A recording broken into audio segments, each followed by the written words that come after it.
abẹ́ni lórí kò fẹ́ kán mú dà kọjá lórí orí òun sórí ìwọ ọmọ burúkú tó ń pè ní Bílíìsì èṣù gbèlèké ní ẹ o lọ́rọ̀ kan ṣá ó ti fi tiẹ̀ ó ti fi kó bá ìyá Màbúbù ó ti fi tiẹ̀ ó ti fi báyé ìyá Màbúbù jẹ́ ìwọ ọmọ òṣì tó ń pè ní èṣù gbèlèké yìí torí òun halẹ̀ àwọn wo lòun halẹ̀ mọ́ are you halẹ̀ to the police to the commissioner of police àbí the police in Oyo State are you halẹ̀ at them ṣáwọn lòun halẹ̀ mọ́ ni ṣáwọn lòun threatening ni ṣó stick upstairs ni lọ́jọ́ kìíní àná tó lọ gbé ìyá Màbúbù wá tó fẹ́ fi báre jàǹjà ibo ló rò kó máa lead sí tóun sọ pé kó máa parọ́ mọ́ wípé ó lo kádàrá àwọn colleagues ẹ̀ wípé ó fi ń wẹ̀ láago mẹ́ta òru are you normal ṣọlá pé ṣebí ìwẹ láyé ń pé ìwọ ò mọ ìyá Màbúbù rí o ò mọ nǹkan kan o ó kàn déédéé wá ni o ṣó ti rí pé the way you are talking now it has shown that ìwọ ló lọ gbé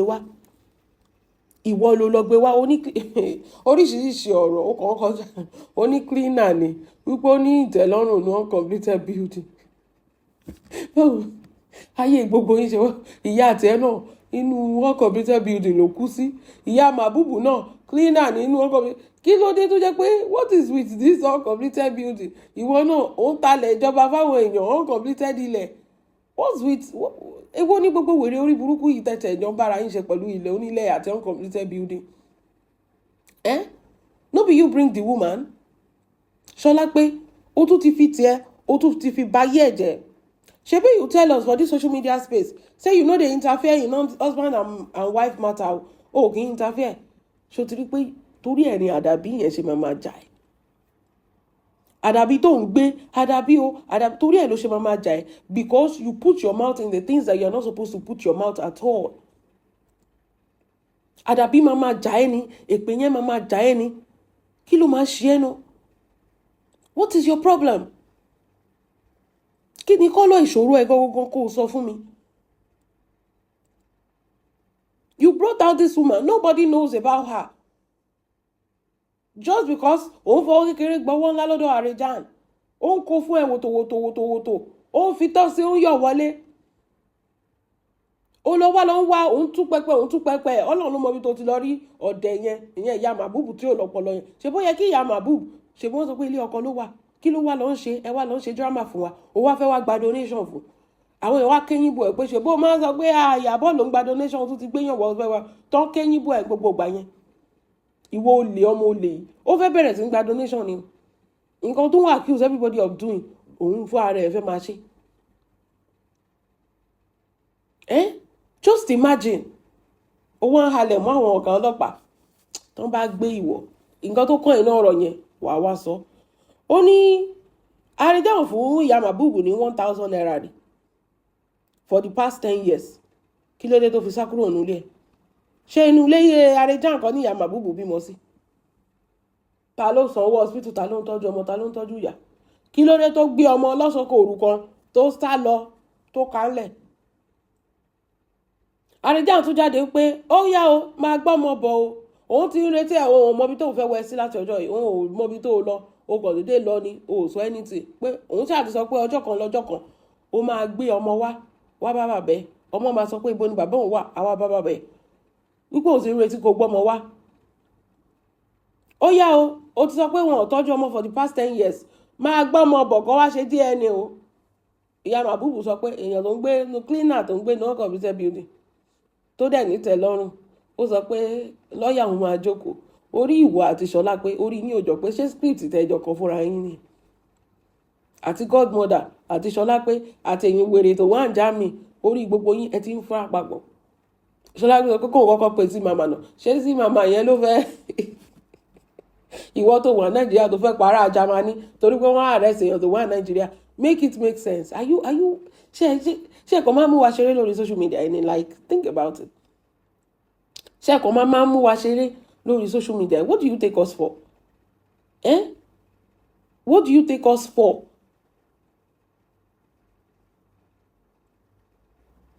I don't understand ẹ máa gbọ́ o tí ìyá ọmọ kele tó bá gbé ọmọ lọ fún bàbá ẹ̀ ṣé bàbá ẹ̀ ò ní fún lówó? Tó bá sọ fún bàbá ẹ̀ pé ibi tá à ń gbé ni, ṣé bàbá ò ní fún wọn lówó ni? Kí ló rí tó gbọ́mọ tó sá lọ?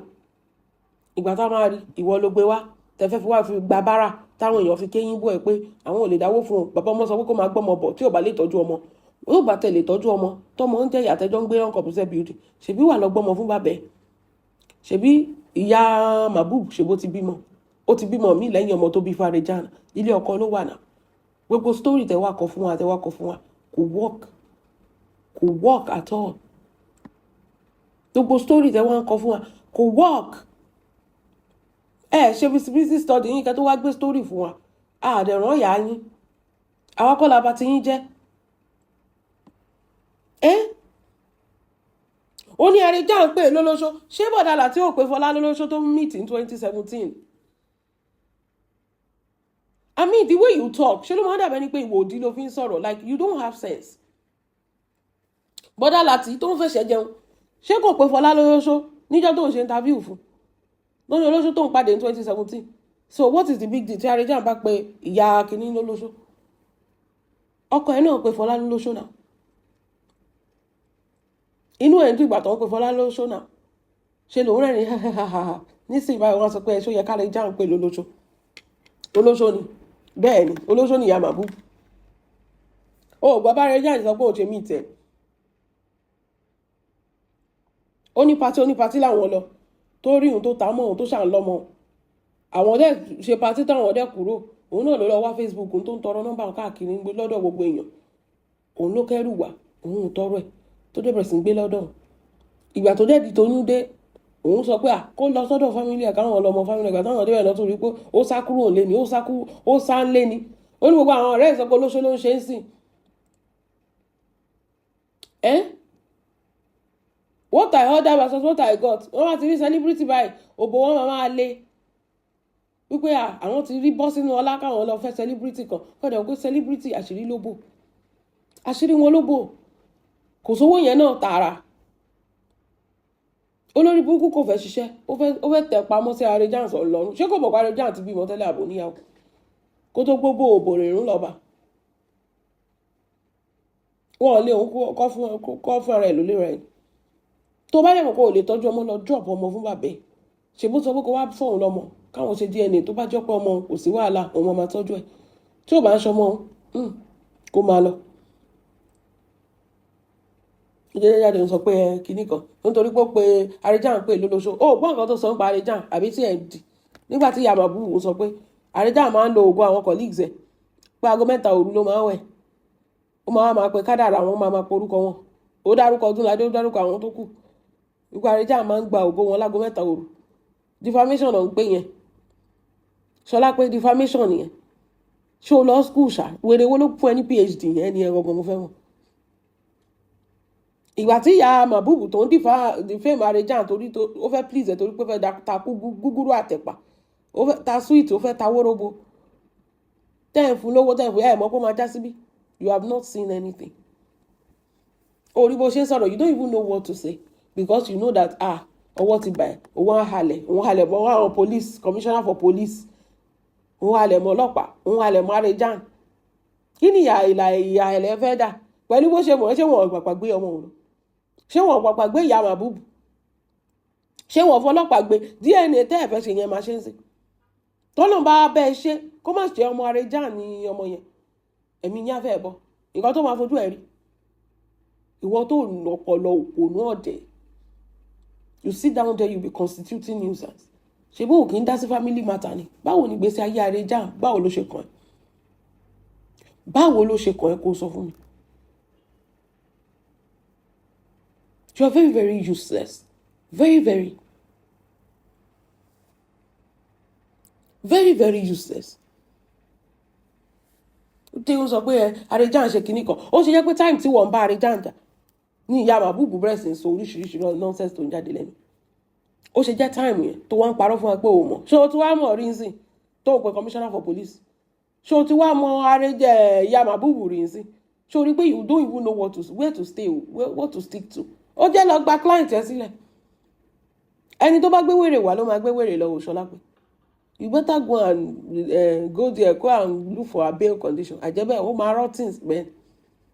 client ẹ tó ní ìtẹ́lọ́rùn sínú uncompleted building àìjẹ́bẹ̀ ibẹ̀ ló máa rántí sí wọ́n ní ká lọ gbọ́mọ fọ́lọ́mọ ẹ fẹ́ máa defame ẹ fẹ́ máa fi gba donation ó lè Ṣọlá pé donation yẹn ti dùn mọ́ tó déyàn bá ti ń tẹnu mọ́ nǹkan Ìyábọ̀ fi kinní kan gba donation Ìyábọ̀ nǹkan tó fẹ́ ṣe náà ni ṣé kò gbé ìyá màbúù tó fẹ́ fi gba donation ìwọ lè dín wọn ó lè lọ́mọ láti ilẹ̀ ikọ́ tó tẹ̀ tó wá ṣọ́ọ̀kì mi tó tẹ̀ tó wá ṣe Ṣọlá pé kí ni ti Láńre àbúrò ẹ̀kọ́ ni Láńre tí nǹkan kan bá ṣe ìyá màbúù kò lè affect kí náà ń pè kò lè affect Yareja torí kì í ṣe ìyàwó ẹ̀ ọmọ nìkan ló pa wọ́n pọ̀ ìyẹn provided tó bá ṣe DNA provided tó bá ṣe DNA bọ́ Láńre ẹ̀jẹ̀ tiẹ̀ ní Láńre ó ní you do eye for eye pẹ̀lú àbúrò tiẹ̀ orí ẹ̀ ti burú you will do eye for eye ìwọ kọ́ ló wọ́n kọ́ lọ gbé ìyá màbúbù wá kọ́ tó lọ gbé àbúrò ẹ̀ wá ni tó wá ń parọ́ oríṣiríṣi ó jí ẹ lówó ó jí ẹ nílẹ̀ ó jí ẹ ní kinní kan ó ti ta lókòwé ó gbé ẹran níjọ́ wedding yẹn ó lọ fẹ́ ẹran ṣàṣúnjọ́ wedding yẹn ó kàn ń wé àtàmú tẹ́ni tàkísà ní tààtàn ó tọ́jú yẹ wo sàré yẹ bó ṣe rí i látọjọ́ tí mọ̀mọ́ ti kú ó rí bẹ́ẹ̀ rí kó tiẹ̀ sọ pé o fẹ́ sẹ́yìn mọ̀mọ́ dáadáa wàá dẹ̀ jókòó sórí social media wàá máa fi Adébíyìnpé ṣèyà wàá máa fi Adébíyìnpé ṣèyà àpọ̀dà ní ẹ̀nà o fẹ́ fi Láńre retaliate Àrẹ̀já this is your own blood your own flesh and blood your cousin your family ọmọ àbúrò ọmọ sí ẹ ló sọ pé o fẹ́ lọ gbé ẹpẹ àfọ́ kinní kan á ṣe kinní kan ní ẹ̀jẹ̀ tiẹ̀ torí pé ok tó bá dín pẹ̀lú Láńre báwo ló ṣe máa affect Àrẹ̀já ó rí pé àpọ̀dà lọ́mọbìnrin yìí sẹ́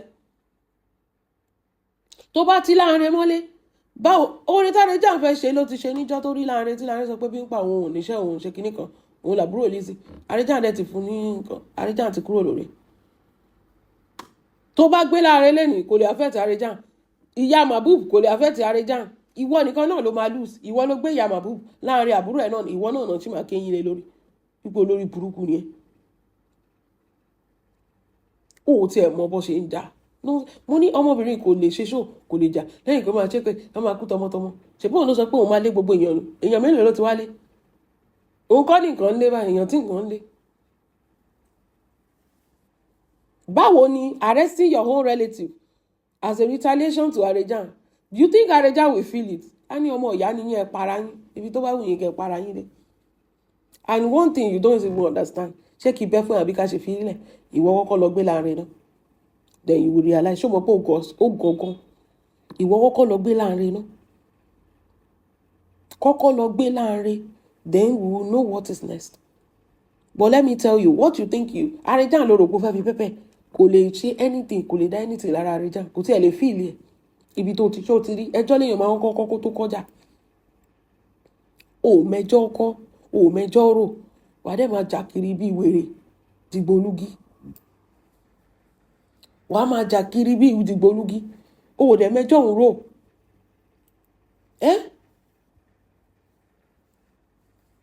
ẹ máa gbé Fọlá ní táìmù yẹn whatever it is tí Àrẹ̀já bá ń ṣe sí ìyá màbúù ẹ máa ṣe jù bẹ́ẹ̀ lọ sí Fọlá ọpẹ́lọpẹ́ àǹtí Ìyábọ̀ tó gba Fọlá lẹ̀ ẹ máa ṣe jù bẹ́ẹ̀ lọ fún Fọlá tó jẹ́ pé ìyàwó lé Mr. Lawal tó ń parọ́ pé girlfriend ní àlèlí tóun àti Lawal jọ ń sùn tọ́jọ́ ń jí even if not natural gbọ́ voice note tọ́jú òbò ẹ̀ for 7 months tó fi ìyàwó lé ẹ̀ lẹ̀ tó lọ ń jẹja lọ́dọ̀ tiẹ̀ ẹni aṣòṣì máa mọ́ ìwọ ò arrest Fọlá ìwọ àti ààrẹ àwọn bọ́bá ṣẹ̀sìn ẹ̀ẹ́jọ́ arrest Fọlá ẹ̀ẹ́jọ́ máa close account ẹ̀ report account number tó ń gbẹ́sẹ̀ lé account number mi ìmọ̀ bí wọ́n ti release ẹ̀ dé ni ẹ̀yin ìka ọ̀bàyé jẹ́ o tó wá rí sí pé when it happens to your own sakani it's not pretty what you did wickedness to do to another woman tó lọ ìwọ ló lọ́gbọ́kọ ọmọ lọ́mọ jẹ́jẹ́ lọmọ yẹn wà pẹ̀lú ọkọ ẹ̀ ìwọ ló ń ra fóònù fún láti torí ẹ̀rẹ́ ti burú tó jẹ́ pé ebi ló máa pákú ebi lè ń dé ni tó ń promise heaven and net tó lè kúrò lọ́dọ̀ family àtàwọn ọmọ ẹ̀ tó dájú to the point that ó tẹ̀ yẹ kó lọlé for 7 months kò délé wá ní wọ́n gbẹ́pọ̀n ẹ̀ jáde ló ń jáde sílọ́bà táwọn ọba gbẹ́pọ̀n ẹ̀ jáde ó ní wọ́n ṣe death certificate fún ṣó wà láyé ni lọ́dọ̀ ẹ̀ gan tó níbi tó wà yẹn ṣó sì wà láyé ni ṣèbó ti kú ó ti kú sáyé náà ó ti pa sáyé náà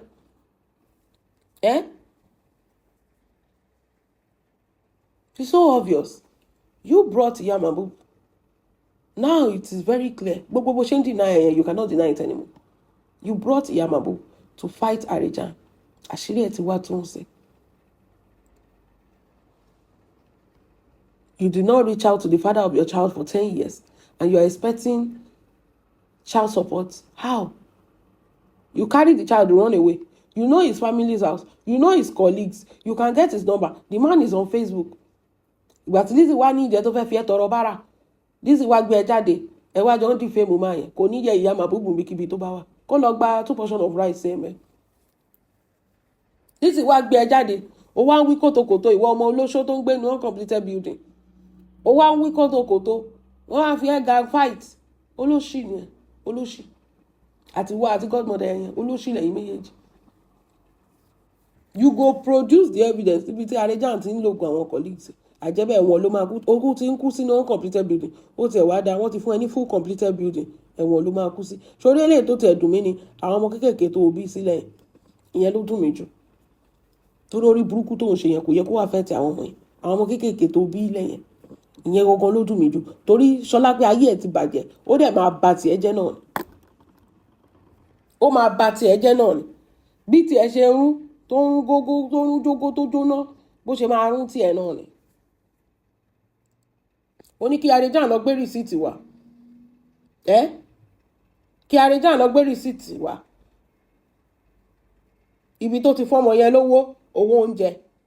Pé torí ìwọ produce receipt. Máa gbọ́ mi o. Ṣé ọmọ tó ti ṣe DNA tó ti confirm pé ọmọ òun ni ló máa gbé rìsíìtì wá? Àbọ̀ ọmọ tó ti ṣe DNA. Lizzy, yára ẹ lọ́pọ̀lọ́ náà. Kí ló dé tí Iya Mahmood ń sá fún DNA? Ṣé ọmọ tó ti ṣe DNA ẹ̀ tó ti confirm pé ọmọ Arejan ni àbí ọmọ tó ti ṣe DNA? Kí ló dé tí Iya Mahmood sá lọ pẹ̀lú ọmọ for 10 years? Tó bá dá lójú wàá lọ ju ọmọ sọ́dọ̀ bàbá ẹ̀. Mo ní ẹ má máa mọ́mọ́ sá ẹ fi wọ́n lẹ̀ sọ́dọ̀ bàbá wọn. Tó bá dá ẹ lójú.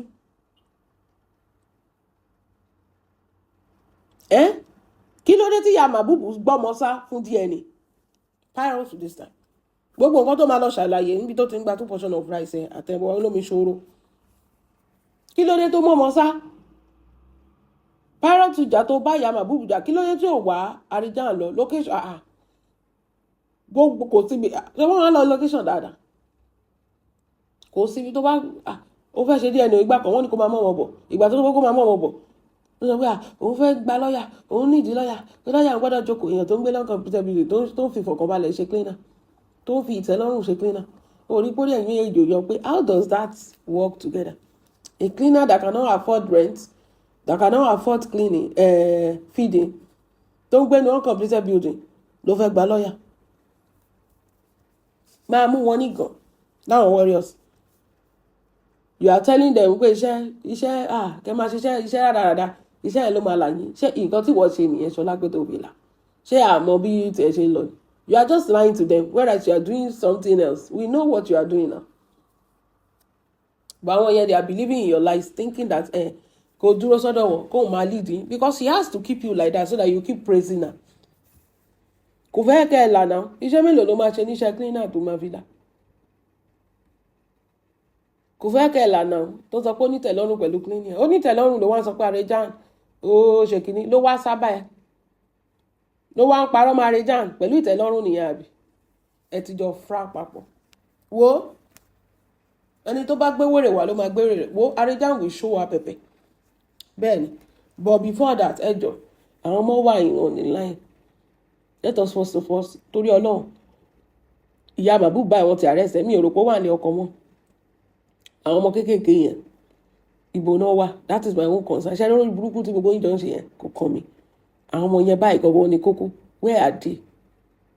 Because wọ́n bá gbé ìyá ǹsìn báyìí the children will be dispersed. Èèyàn tí ò tẹ̀ rí ilé gbé ń bẹ̀ ṣe Lizzy tó sọ pé ọmọ wà ní Lizzy ìkà ni ẹ́ ò ní ṣá nǹkan tó dáa jẹ ó ní èèyàn gbé uncompleted building pẹ̀lú ìtẹ́lọ́rùn ọmọ yẹn ń kọ́ ṣọ́ọ̀ nìkan ló máa dá nìkan sí uncompleted building ṣọlá pé your first priority is not to turn life is to go and look for that child or her children if she's no more in husband's house. Your priority should be to go and look for her children. Where are they? Are they safe? That should be your priority now. Torí if this woman tó bá fi kọ̀fọ̀kọ̀balẹ̀ àti ìtẹ́lọ́rùn sí uncompleted building, now they don't carry her to Panti. Who is going to take care of those children? Are these children sleeping alone in uncompleted building? Because oko tí ẹ̀ sínú mansion, òun ṣe oríṣiríṣi, òun ṣe ìranù tí tó fi báyé woman yìí jẹ́ nsìn, right? Where are the kids? That's the most important thing. That's the most important thing. Where are the kids? Ẹ̀yin ẹ máa tẹ̀lé, ẹ máa jẹ́ kó máa mú sí yín lórí, ẹ máa tẹ̀lé ṣẹgbọ́n tó máa fi báyé gbogbo yín jẹ́, kò lóore tó fẹ́ ṣe yín o, bò ó máa fi tiẹ̀ bá ti yín jẹ́ ni.